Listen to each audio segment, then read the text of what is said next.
Welcome back to Articulate with me, Steve McJones. I am your host today. However, there is another one joining us for this episode.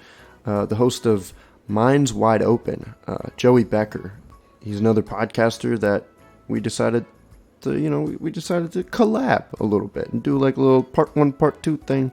You know, it's this is going to be part 1 for it, and he's going to release part 2 later. And yeah, I've known Joey for a while. He's a really great guy, always carries interesting conversation, and I hope you realize that through this episode, because, I mean, that's just what his podcast is, and, I mean, it's kind of the same with my podcast, honestly. But yeah, I've known him for a while, since, like, I was a sophomore in high school, and he directed Film Club with Logan Marshall, who was on last week. It's a whole thing, you know? But we decided to do this episode on the topic of, like, pimpin' and prostitution, which is kind of a funny topic, but you know, we explain the reasoning and everything in the episode, so it's not just like out of left field. But there is one story that I forgot to tell while we were recording, and I wanted to bring it up. It's not really a story, but it's just a little tidbit of information that I learned recently while I was looking into all this stuff, and it was about the song Mona Lisa by Lil Wayne. Ever heard of her before? It's a pretty popular song. If you haven't, you should definitely check it out. It's interesting, at least. It paints a picture of a story, which is really interesting. A story of a pimp, basically, who sends out his girls to trick men and con them. And that's one of the stories that we tell in this podcast episode with Iceberg Slim. But it's just crazy how big these scams are in this world, and not only that world, but in how they're reflected in our world.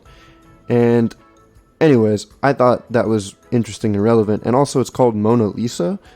This is the part that I didn't know. It's called Mona Lisa because of the ambiguity behind Mona Lisa's smile in the painting, in the famous painting. So it's like, relating to the song, it's like, yeah, I mean, she's smiling at you, but does she mean it? You know, I don't know. It's it's kind of really not relevant, but I thought it was interesting at least. So anyways, interesting episode.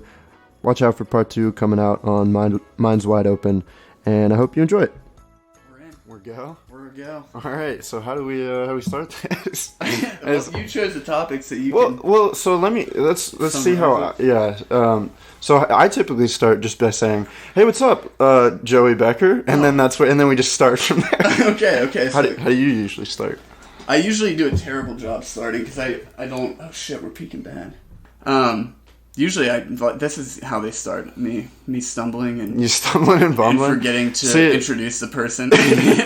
Well, yeah, that's what... I mean, really, that's what the first part that I do is for, is just so, like, I don't have to, like, go... I can just say, this is them, and then we go. Right. Yeah. It just takes off that way. So, about the porn and, prostitution industry... but that's what we're going to be talking about today.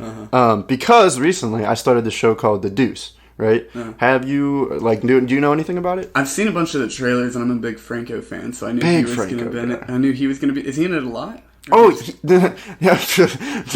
let me tell you, he's not only in it once, but he also has a brother in the show, also played by James Franco. I thought you were going to say it was Dave Franco. No, I wish, though. I bet it probably was supposed to be Dave Franco before all the allegations about James Franco came out. Okay. And then James was probably like, Dave, you don't need to be doing this with me. Like, you don't need to be wrapped up in it. Yeah, he's like, he had to double down and play 2 of himself just to rub it in a little more. Probably. Yeah, I mean, it's a good show. I've only watched the first season of it. But it's also got Maggie Gyllenhaal in it, and it's about, I think, like the 70s or 80s, during it's in the Deuce, which is a very, very, like, the shittiest part of Brooklyn, probably. Oh, so that's the city. Mm-hmm. Okay. Or just, like, a spot that they call the Deuce, just because it's such a piece of shit. I don't know. That makes sense. I really, like, I don't remember a lot of the context to it, but I remember the stuff that stuck, you know what I mean? Like, yeah. The important things, like all the sex scenes. Most of the sex scenes, right. I stuck with vividly. Me. Right. But it was... Well, so what's really interesting about it is that James Franco plays 2 characters. But also it's about, like, the, prostitution becoming, they're all walking around down there, and you get to see into the lives of pimps, like how they think. It starts out with a scene of, a conversation between a pimp talking about, like Nixon. It was during the Nixon era to another pimp. And he's like, nah, dude, Nixon's doing it right. Because he's like playing it like, you know, you got to show a bitch. You got to show Vietnam. You know, you got to show them that you're like doing something. You know, like you may not be doing it to win, but you're doing something. You know, I don't know. I don't know the exact conversation that they had. But so wait, Nixon has a conversation with somebody? No. Nixon's not in it at all. Oh, okay. I was gonna say shit. No, but it's two pimps. A show about porn, that would be funny. Yeah, that would be really. They should have. But anyways, it's two pimps and they're talking politics to each other, and like the other pimp is like relating to Nixon because he gets it. You know, he's like, oh no, man, he's just playing it like it is. Like that's how you got to play the game, and that's where I really wanted to get this conversation topic going. Is how the industry and like prostitution and it is like it's like the lowest level of like scum, not even scum, but just people who were put in shitty situations, right? And it brings out the worst in people, but it really is like a representation of how, I mean, society works nowadays, like within capitalism at least. Yeah, totally. It definitely, I think, well, a lot of it gets into would it be that way? A lot of people advocate for legalizing it because they think a lot of the problems that cross over by people involved with that kind of an industry, that there's other aspects of like poverty and drug addiction and sexual abuse and stuff that often happens, and whether it's in porn or, I know that's a lot of criticism I've heard people make about porn too, is that it's like you don't know a lot of the background of how some of these pornos were made and what like shit went wrong, because there's a lot of money involved, it's very private, and, right. I mean, I would like to think that a lot of them are also, you know, professionally made and done in a very safe way. Hopefully, the majority of them. I wonder if there's any studies that have been done on that too. But again, it's like it would become a lot of, that's what makes things like sexual allegations so complicated, is the nuance of them, and not and you have to treat each situation individually. So it's like obviously things like this can and do happen, and it's easy to get away with based on like how loose the investigations often are. Right. Well, I mean, so that's where the Franco allegations come in. You know what I mean? Like, he's shooting a show about the porn industry, which I was really surprised to see that after. Well, I think that was probably what the allegations came out about. I mean, obviously he was a theater actor, and people were saying there was a little bit going on there too. But in reality, if you're shooting a show about porn and prostitution, there's going to be some scenes that you're going to have to shoot that are going to make people uncomfortable. Yeah, for sure. And actually, something really interesting, this is one thing I do know about that show, while I was still going to Wright State, HBO is like pioneering and creating a new like offshoot, a new position within the filmmaking that's like an intimacy director. I don't know if you ever heard of that before. But it's kind of like a sub-director that focuses solely on sex scenes and other scenes of intimacy. And she came here. And she came? Yeah, to Wright State. All over here? Yeah, she came and did a sexual demonstration where she safely ejaculated on the students. Jesus. So, that is not what happened. No, but it's basically like having an HR person right on set. Exactly. It's right there. Like a lot of, and that's kind of what she talked about, why it's important, why kind of like the ins and outs of she really showed her process and like how she specifically does it on the Deuce and introduces actors she was to each on other. She came here and she worked on the Deuce. She's the intimacy director for the Deuce, and she created this position. She was she'd done it on a few indie films, and the HBO hired her because they were like really impressed with what she was kind of starting up, and the job she created. Exactly. The market. That's crazy. It's wild to think that can still happen. There's still new jobs. Right, even in filmmaking, like I feel like it's been going on so long. You think there's, we got all the pieces we need for the puzzle, but I think that one makes sense for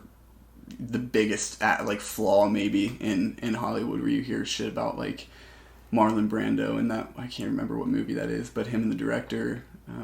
He's an Italian director. I can't remember his name. I haven't seen the movie, but it's like a really controversial film because it's supposed to be like really fucking good. But then now, years later, the actress talks about how badly she was fucked over in it, and like was pressured into doing scenes she didn't want to do, and she wasn't making nearly as much as Brando. And I mean, Brando's dead, so there's no. But the filmmaker's been kind of like ostracized, I think, in filmmaking, or in the industry. But so I think it's good for stuff like that. Like you really need that. But I guess getting back to prostitution, I feel like that's stuff. That's it was cool to have her come and talk about it, and that made me think like, oh, this is how. It gave me more clarity and confidence that there was probably no issues with the deuce, and there might be some, you know, but that or just. To know that they have that, intentional taking advantage of people. It's a hard thing. I've directed some intimate scenes in movies before, and like it's not. You just have to be very aware and careful. The comfort of the actors and like the clarity of how you communicate and continuing that line of communication is like essential, you know. So I think directors can do it. You don't have to be. You don't need necessarily an intimacy director for every project. I don't think, but they definitely help, and it takes a load off of the director to focus more on the creative vision. But I definitely, I like where you're going with that because I want to get into that, but I think that's more going to be towards like, I just want to give a little bit of background first, like, I mean, before we get up to the moral line, talk about the philosophy of it. The philosophy of, you know, the ethics behind selling your body, but exactly. An interesting topic. It really is, and it's a shame that people are going to see this episode come up and be like, oh, they're talking about porn and prostitution. Come on, it's like. This is real, like it happens in our world, you know, today, like it still happens. And again, I really want to get into that. Well, that's the irony, right? There's such a taboo around it, yet everyone, no matter how pure you are, is like, at least shamefully looked up porn once in their life. Oh, yeah. You know, there's that range of it, and then you have all the way to porn addicts, and somewhere in between is people that... Most people. casually watch it, or have seen it, or, you know, have some experience with it, and everybody or have been in it. Yeah, exactly. On purpose or accident. And same with prostitutes. I mean, everybody's bought a prostitute. I've been in it or around it at some point. Been a prostitute. Been a prostitute, buying a prostitute. Yeah. But yeah, so that's real interesting, and that's really what kind of got me worked into it. And I want to come back to the Deuce and like a little bit about the characters and everything into it. But the Deuce is set around the 70s and 80s, right? But prostitutes have been around since like, you know, Roman times even. You know what I mean? Started? Yeah, well, there's brothels, right? Those yeah. things. Like I didn't like look that deep into the history. As like, well, prostitutes go back to cavemen where they would trade fish for casual sex. Well, then everything was kind of prostitution, and like men were. Yeah, see, in the worst. That's what happens when you go back too far. Is we're just like, oh yeah, we were savages. Remember that point? Remember when we were savages? And then you like look forward and see the progression, and it's like, oh, we're still savages, but we just cover it up better now. Right. But so another thing that really got me interested in the reflection that I want is what I wanted to talk about, like to society. Is brought up in Dave Chappelle's, I think it's Equanimity. It's one of his specials that he does like a two-parter, and the first one's in a big stage, and I think that's the one where he talks about Bill Cosby and whatnot. But then he does another one that's on a much smaller set it's very intimate. You know, he's smoking a cigarette on stage, sitting on a stool, and he have you heard about his famous Africa trip at all? Yeah. Yeah, okay. So I've talked about it a little bit on my podcast too. But just for those of you who don't know, he had the Chappelle Show for 2 seasons, and then they offered him a shit ton of money, and they also wanted to restrict him a lot with that $50 million, and they kind of fucked him over out of the money too.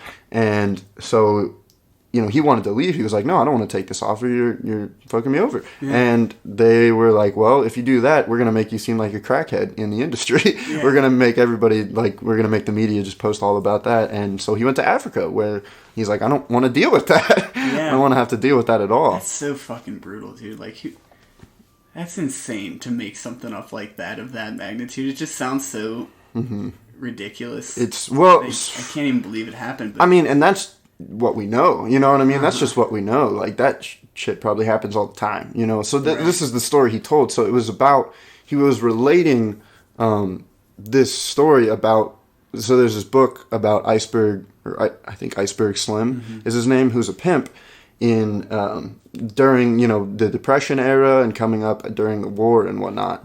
And so he tells the story. He's like, I can't talk about what happened to Africa, but I'll tell you this story about this pimp in the 40s and 50s who what happens in the story is he, you know, every hoe, you know, I don't know what to call them. Every girl, he was calling them, every bitch, yeah, I'm just kidding. All right, I'm going to use these terms around these women. We will, you know, I'll refer to them as the terminology in the industry, but I also want a disclaimer that I know that they're degrading and I know that we shouldn't use them anymore. Right. But for the sake contextually, of contextualizing this whole thing. Yeah. So there's, you know, each bitch has mileage, right? And you know, you can look at a girl and be like, oh, she's good for 500 tricks. You know, she's good to like get that much money or something, right? And there's a point where they are going to break. They're at 498. She's acting crazy. He's just like, I want to join the circus. You know, I can juggle too. And he's like, all right, bitch. Like, you know, I just need you to do this one more thing for me, and like, I'll let you go. He's like, I need you to go over to this dude's, you know, in this room. And that's how the industry works too. So in the prostitution industry, they have a big building where they rent out all these rooms. And so you know, you can come up to these prostitutes, give them the money. It's like in the show, it's like 40-10, so it's 40 for the sex and then 10 for the room too. Okay. So they go up, and that way you don't have to bring them back to your house. Right. It's like, honey, I'm bringing a prostitute over. Can you clean up a little bit? Tell your wife. Yeah. All right, Daddy's gonna bring a prostitute home, but you got to make sure. That's the level of normalizing we need to get to where prostitution is not taboo, to where these we have to do it in these shitty hotels, you know. These genuinely heartfelt men are bringing home their side chicks to their families and introducing them, and everybody's getting along. That should be, That's what that is the aim. That's the goal of society, because we are savages. Right. But not me, but most men. Everybody else. Everybody else, for sure. You're the Dalai Lama. Yeah. You can't have sex, So he's like, listen, bitch. He's like, this is your last thing, you know, I need you to go into this room, slip this into this dude's drink, and then, you know, steal his, you know, he's got a big briefcase of money in there. And so she's like, yeah, well, I'll do that. Of course I'll do that, you know. And she, you know, hops on her unicycle over to the room. And he's like, oh, maybe she should join a circus, you know. Yeah. But goes into the room and, like, doesn't. And she's up there for a while. And he's like, what is going on? You know, he's like, why is she in there for so long? And eventually he comes in, he, like, walks in the door. And she's like, oh, Slim, I'm so sorry. He I don't know what happened. He's not looking right. And he, like, looks down. He's like, bitch. You're right. He is not looking right. He's like laying down, like dead on the ground. He looks like it. And she's like, I put it in his drink. And he's like, what? You put the whole thing in his drink? And and she's like, oh, well, not. And she was like, I can't believe we did this. And he's like, whoa. We didn't do anything. You killed this dude. Right. And sorry, it's kind of a long story, but I've heard it before. I forgot about it though. Yeah. So he gets like a doctor to come up, and he's like, yeah, this dude's dead. Well, so they get the money, the briefcase, and there's like a whole lot of money, more than they'd ever seen, and pays the doctor, and the doctor's like, yeah, this dude's really fucking dead. And then he goes off, and then they, you know, hire some other people that owe like a big favor, and he's like, you know, we're gonna clean this up, but it's gonna be a big favor between you and me. And they come up, roll his body in like a carpet and whatnot, and put him away. And so, you know, everything's cleaned up, and it's him and the girl again. And he's like, all right, you know, like, we're in, like, we got a secret now. Like, we got to keep this between you and me, and you're going to have to stick with me for longer. And he says he probably got like another 6 months out of this girl. And what happened was, in actuality, all of those people, that the dude that died, he was an actor. The doctor he hired was a butcher that happened to have a white coat that he paid. Yeah, and then the movers, he moved, so he had these friends. Yeah, that's what I'm saying. So that's what, like, he was like, that was the story that he related to what happened to him with Africa. Analogy. That's what I'm saying. So it's like this idea of, you know, pimping, it seems savage at its core, because that's really why I'm interested in the idea of it. At least this is what the Deuce like showed to me, is like, it is like humanity at its core, you know, because life is all about sex. If you want to come down to it, I mean, just instinctually, naturally, animalistically, it's all about sex, and then also about power, you know. And so to make money off of sex is really breaking us humans down to, you know, the core. Yeah, and I think that's what it's weird, because I feel like that type of we only look a lot of times as a society. We look at like the dirtiest.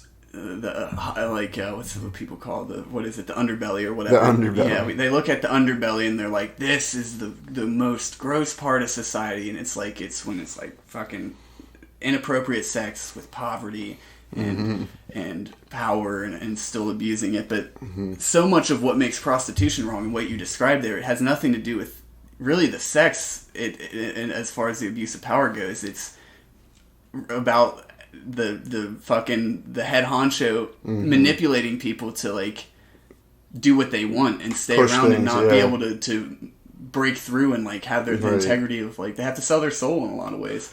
And that happened it happens in comedy and art and any other. I feel like art is something that, people like Dave Chappelle, they break through it the most and he's one of the few examples that really has done it because he just, he didn't take it anymore, and that he dropped out, but then he was able to have this epic comeback and transcend it. And I think he shows he's a perfect shining example of someone that handled the bullshit so well, especially under pressure. The power, and how hard that had to be, dude, to like turn down $50 million. God, Jesus Christ. And I'm sure, and people can say stuff like, "Oh, he's already rich, so it's not that heartbreaking," and whatever. But it's like at the end of the day, he was doing what he loved. He just wanted to do what he loved, and like everybody. I mean, money doesn't make everybody happy. Obviously, it makes it easier, and I'm sure that was part of something that sucked too. I mean, $50 million sucks to turn down, but I'm sure what hurt the most was being put in a position where the only reason he had to turn it down when he was so close to being able to have something like that, and just like an even more legendary run of best sketch show of all time. He had to compromise that just because he was told not to be himself anymore. When what built the fucking thing in the first place was him being himself and having that freedom. I mean, he talks about too, in Sticks and Stones, like how much pressure he had of like them trying to monitor his words and like thought. Oh, the S&P, the standards and practices. Yeah, exactly. Like, you can't say, that. Well, I can't say it either, but he's like, you can't say this on. Yeah, if you know the joke, you know the joke. Yeah. You don't have to beat it. Not that you should be afraid of saying it either, but people know the joke. They know what he says. Yeah, and he has a great point, dude. It's hilarious and it's poignant and it's and that's not to go too much down on Dave Chappelle, rather than keep it as the analogy you were making. But it's true. Like everybody's getting pimped out. In unchecked capitalism, everybody's exactly. A hoe. That's we're all the hoes for sure, but and they don't give a shit about it. Shoved up your ass, then it's not dirty. Like people don't really they don't see. And I think a lot of people do. Like that's something that the left and right does like agree on is like they have a lot of skepticism of bad parts of the government, but I think a lot of times they pick certain topics that. Personally, it gets them passionate. Exactly, and then you add all the misinformation and shit like that. It has some sort of effect, obviously. No, but what I was going to come back to a little bit was like you were talking about Dave Chappelle. In the end, that girl was a prostitute. She chose to be a prostitute. You know what I mean? And you can debate like her background and everything, which I actually kind of wanted to get into a little bit, and like the options she was presented, especially during Depression era and whatnot. But in the end, that's it was her choice. She was okay with being a prostitute.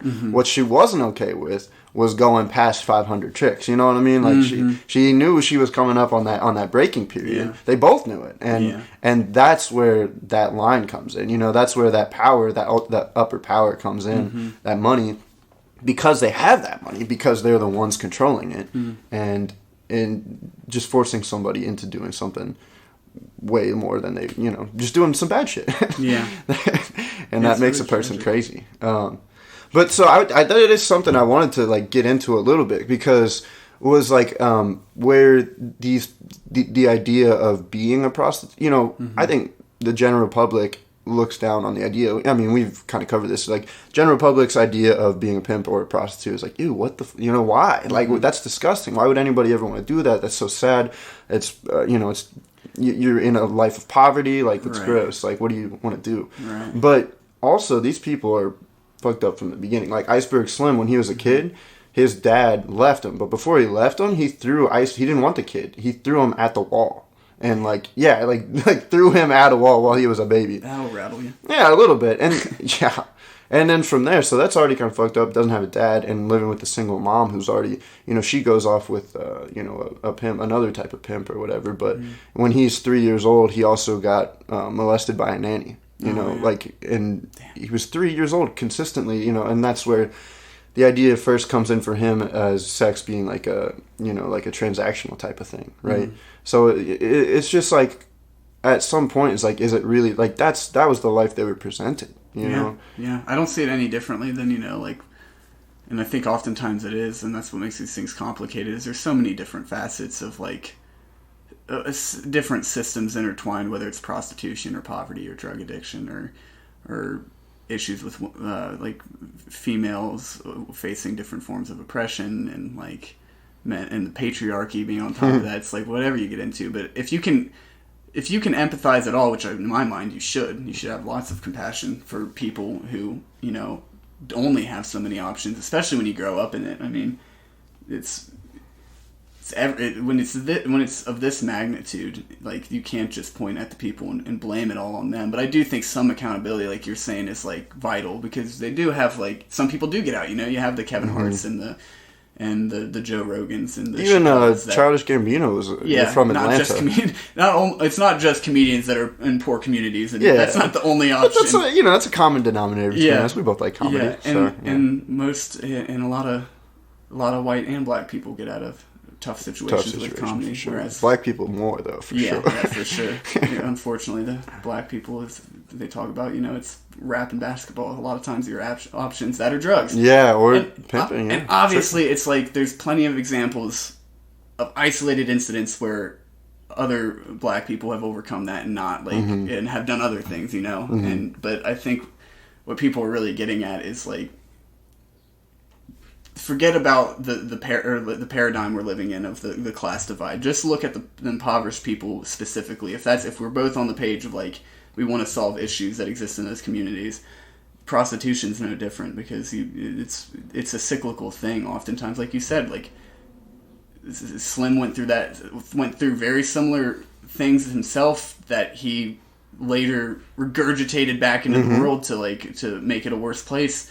And is he a terrible person for that? I mean, no more than the drug dealer that gets in a shootout and kills people, or gives some people some dirty drugs that makes them overdose or something. And there's levels to it for sure. And that's where I'm at. I think obviously when you look at both of those people, what was the girl's name again? The prostitute. Nameless. Nameless. It was probably something like Bust the Thighs or something. I don't know. Right, so Bust the Thighs and Pimpy Slim here. They're on different playing fields, I think, on their moral compass, but both of them are deeply flawed people, and everybody's deeply flawed. Some people are more flawed than others, obviously. In this instance, we haven't all thought we drugged a man, even though that was a fucking illusion too. But in her mind, she did something more wrong. Although she's reinforcing by being a prostitute a lot of the being a part of a system that is corrupted and we all are, bro. Yeah, dude, we're all contributing. But we are, and some people are contributing more the more involved you get and stuff. And I don't think it shouldn't be about, when you're talking about whether something can be in and of itself right or wrong in a certain way. There's better forms of prostitution than the system we have now, and I think that's what we should. At the end of the day, somebody's going to do it.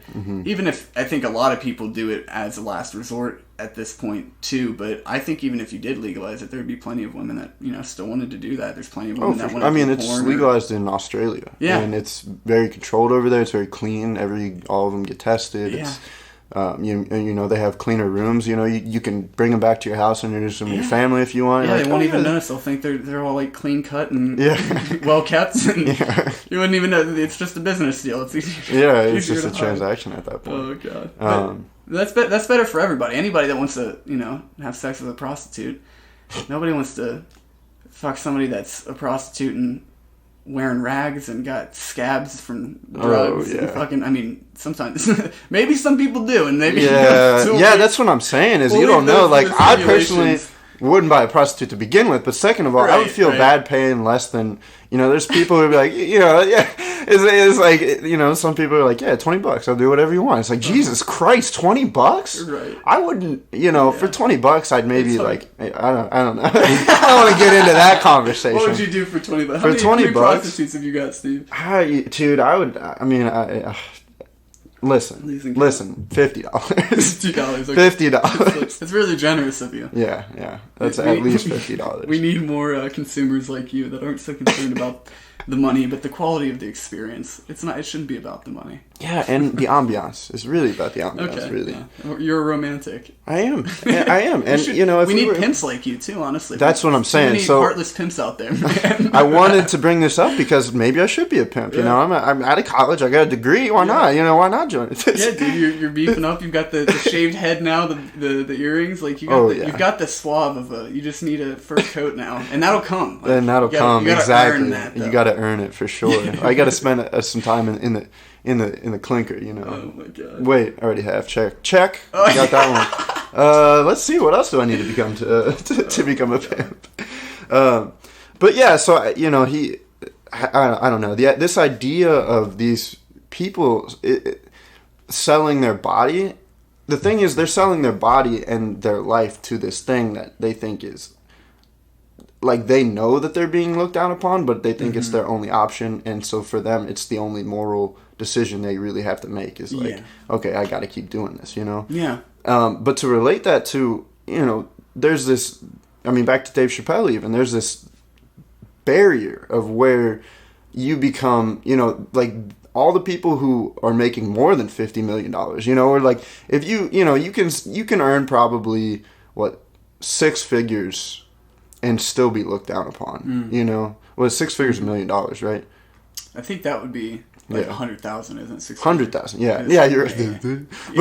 But 6 figures to you and me seems insane, right? Yeah, so totally. There's people who are making 6 figures, and there's people who are making millions and millions of dollars, and they look down at those people, and there's just some barrier. That's where that 50 million comes in with Dave Chappelle. I've heard him talk about it. You know, it's this barrier where it seems like to us doing these shit jobs is our only option, and like the only moral decisions we have to make are don't be a prostitute, you know, or don't be a pimp. And they, I don't know, they are, you know, the big pimps. Like they get to control everything that happens down upon us. And it's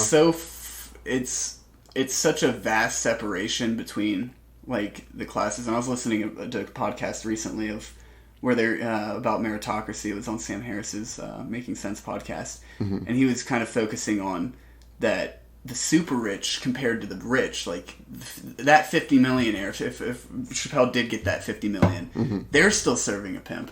The super rich, the divide between the super rich and the rich is so fucking like out of whack now that it makes rich people look poor. Yeah. And that's, and to some degree, I mean, obviously there's a lot of differences, but like it's kind of, I mean, everybody's got, and unless you're the master, everybody's got a master, you know, and it's you're forced to play into that hierarchy, and when it's and the higher the master is, the dirtier it's going to get. Exactly. And that's like, I mean, I'm very critical of capitalism and everything too, and I think that is ultimately what a system like that would have gotten us here to be like, for these systems to be abused in the way that they are, but I mean, there's no other system that could work. Right, that's how I feel. It's like, I think Logan talked about this on your episode. Maybe it was Logan, or maybe it was a different podcast I was listening to. But when I was listening to you guys, I thought he said something about like, what else is there? Like, yes, it's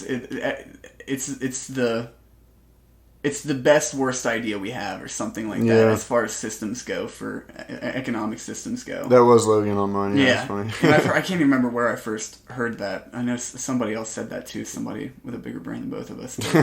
But it's such a good point. It's like I think when you really do look at history, and that's what I mean. I definitely lean left right now, I guess, and especially on an issue like prostitution, because I think that will make it better. You know, you look at places like Australia that have taken measures to better that kind of a lifestyle and make it the safest it possibly can, and it works a lot better. Are there probably still some girls either being or guys too that are being abused or are having some sort of self-conscious crisis of their own because they're like this complex they have of what it means to sell their body. Like, I think there is, like, I don't inherently think it makes people insecure, because you got plenty of prostitutes and pornography stars and strippers too that are very confident in it, and their mental health is like, they can take care of their mental health and other aspects of their lifestyles. It's not just as simple as that one thing making them, like, weighing down on them. And sometimes it can be that too, like if other aspects of your life are kind of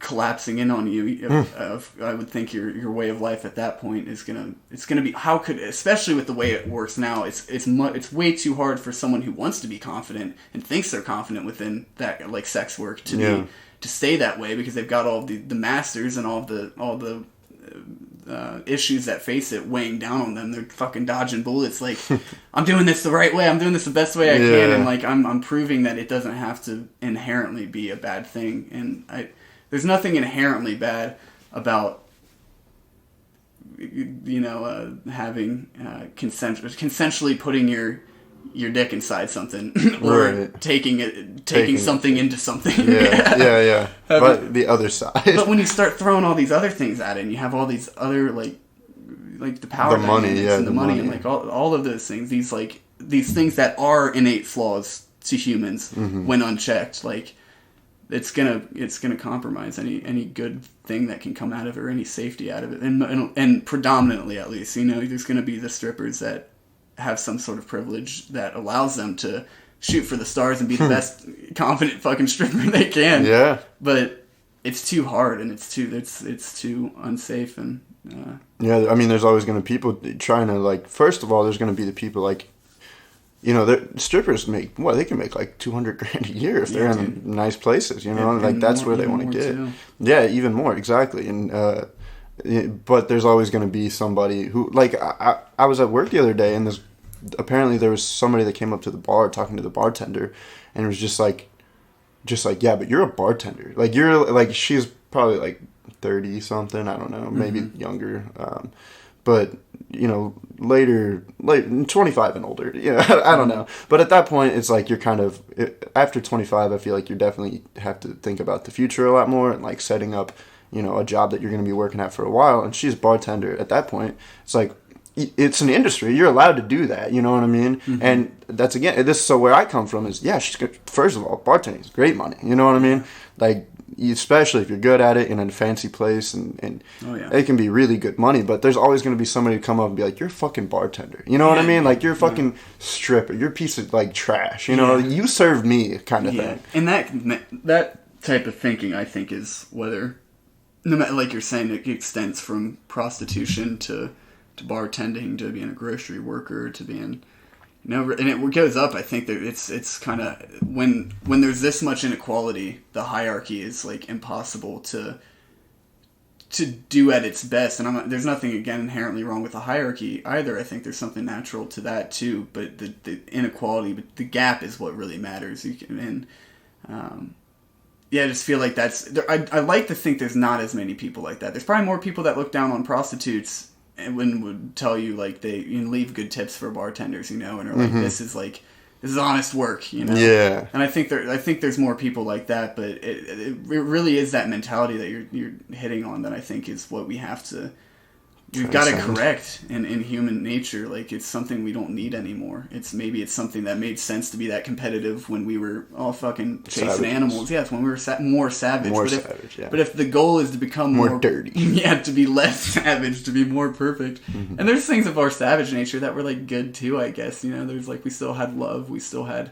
Yeah. We had moments of peace and celebration and all these traditions and cool stuff that came out of it, like in dancing. Respect for the earth. Yeah, and for each other to some degree. I think we're getting better and better as and that's something to do, and that's why I love, like, your mentality through all the chaos of what's going on right now, of, like, spread love, not hate. That's what gets us through, And there is something to be said too, like, once it gets so bad, it's like, when do you finally stand up for yourself and fight back, and, like, and say fuck it, it's so far gone, like, I'm just being beat up on. There is a point, but like, we gotta remember we're not at physical war here. We haven't been provoked, and, like, I don't think you shouldn't take up that kind of uprising, especially when you look at how much progress there is too. Yeah. With how much more loving we're becoming as a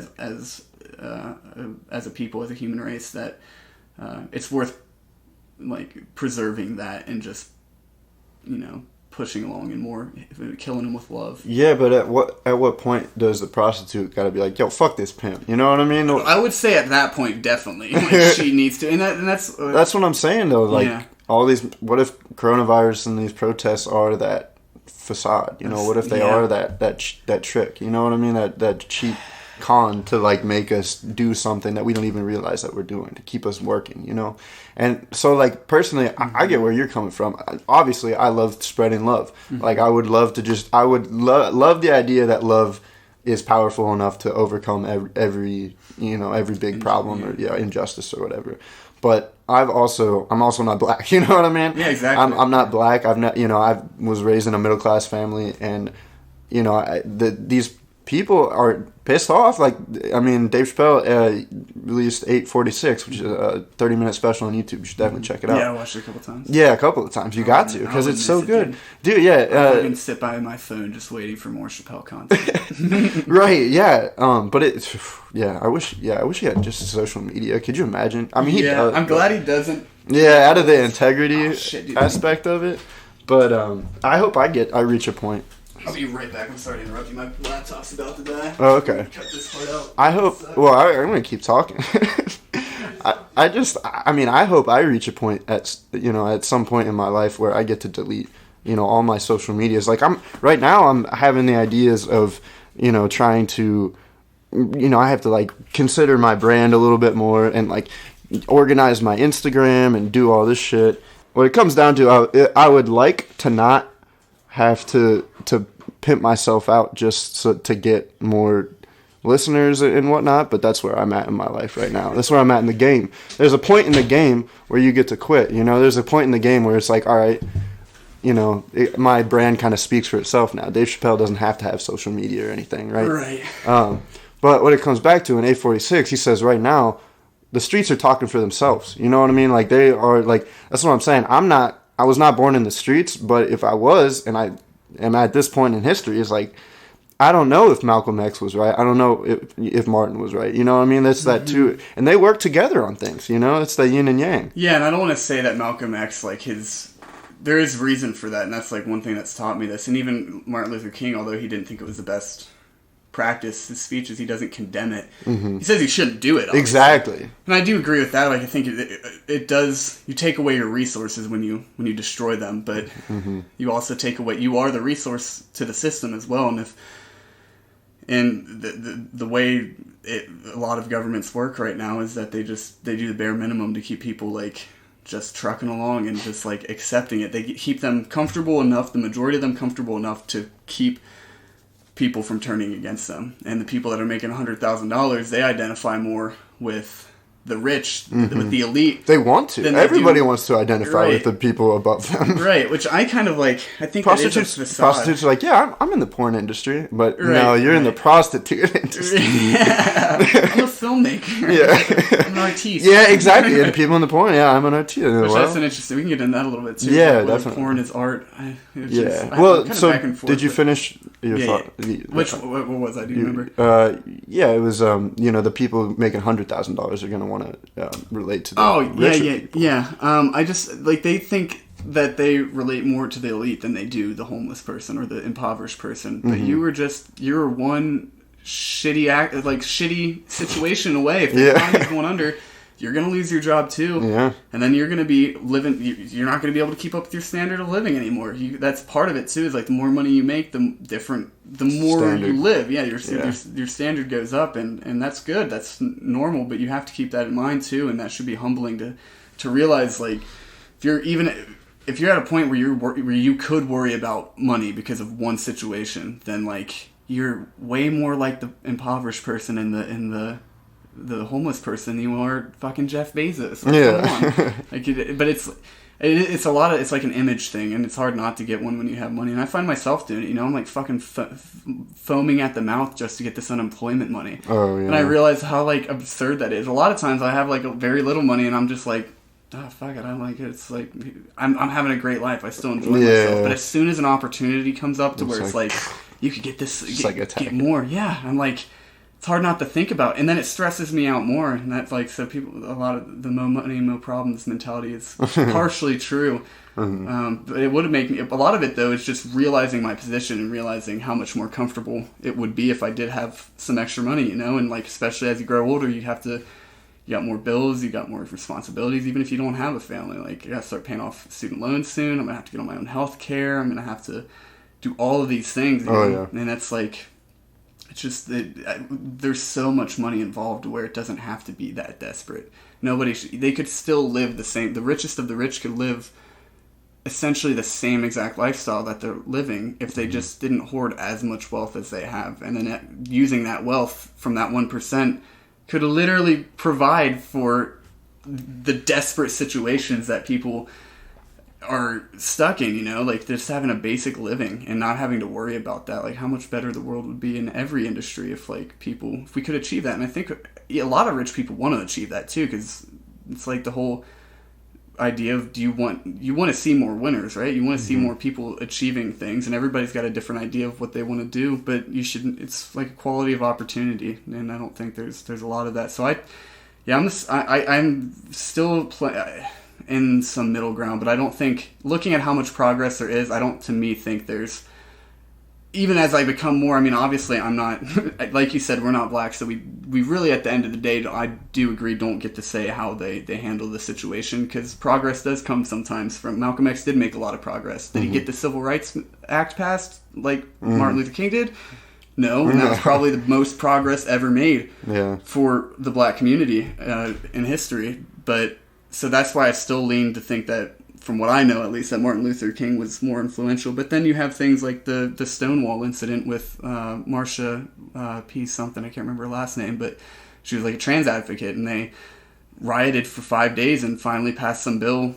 They finally got it through to make that happen. So it's like, it worked. It definitely has some effect, but is it, if we start doing that on a massive level, that was one city. It didn't incite everybody doing that. Wouldn't the issues probably get worse? Yeah, and you start from you burn it all down, then you start from the ground up, and that's going to make it harder. You have a chance to redo everything, but it's well, I think harder. that comes along with the I don't know. I like the idea of the Martin versus Malcolm aspect. So it's like, Martin was always the more professional one. You know, he was going to be the one that more people in the civilized world kind of relate to, and that he's the one that we're going to learn about in the history books, because more influential, he got these things done because of that. But in reality, without Malcolm there as like kind of a threat underneath Martin, Martin was doing these things to pass these things peacefully, but he's like, listen, if you don't work with me on this, if we don't pass this act, like, what do you think Malcolm's going to do? You know what I mean? Exactly. And so Malcolm is like